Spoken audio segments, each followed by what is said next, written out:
ఈ వీడియోలో మనం భగవద్గీత అధ్యాయము 10 శ్లోకము 32ను పరిశీలిద్దాం. ఈ అధ్యాయంలో శ్రీకృష్ణుడు తన దైవికమైన విభూతులను అనగా తన ఐశ్వర్యాలను వివరిస్తున్నాడు. అర్జునుడి అభ్యర్థన మేరకు తన స్వరూపం ఈ సృష్టిలో ఎలా వ్యాపించి ఉందో తెలియజేస్తున్నాడు.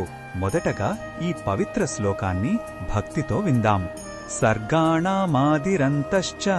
మధ్యం చైవాహమర్జున అధ్యాత్మ విద్యా విద్యానాం వాదః ప్రవదతామహం.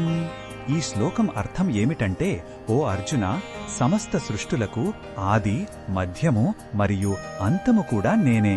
అన్ని విద్యలలో నేను ఆత్మజ్ఞానాన్నిచ్చే అధ్యాత్మ విద్యను, అలాగే తర్కించేవారి వాదనలలోని నిర్ణయాత్మక సత్యాన్ని కూడా నేనే అని శ్రీకృష్ణుడు చెబుతున్నాడు.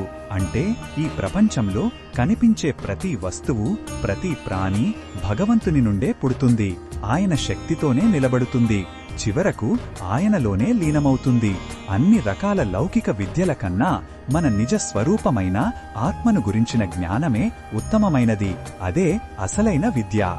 ఈ శ్లోకంలో ఉన్న భావం మనకు ఏమి చెబుతుందంటే, మన చుట్టూ ఉన్న సృష్టి యొక్క మూలాన్ని గ్రహించడం. మనం వేటినైతే శాశ్వతమనుకుంటామో అవన్నీ తాత్కాలికమే. వాటి వెనుక ఉన్న శాశ్వత సత్యం భగవంతుడే.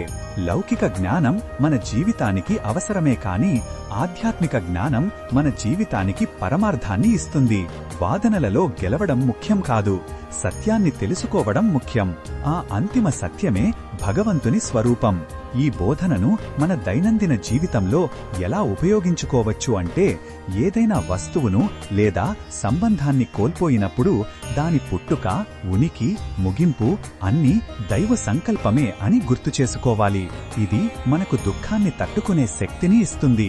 మన పిల్లలకు చదువుతో పాటు ఆత్మ గౌరవం, నైతిక విలువల వంటి ఆధ్యాత్మిక విద్యను కూడా నేర్పించాలి. ఎవరితోనైనా వాదించేటప్పుడు అహంకారంతో కాకుండా నిజం ఏమిటో తెలుసుకోవాలనే వినయంతో మాట్లాడాలి. మరిన్ని భగవద్గీత శ్లోకాల అర్థాన్ని తెలుసుకోవాలంటే మా తదుపరి వీడియోలను తప్పకుండా చూడండి.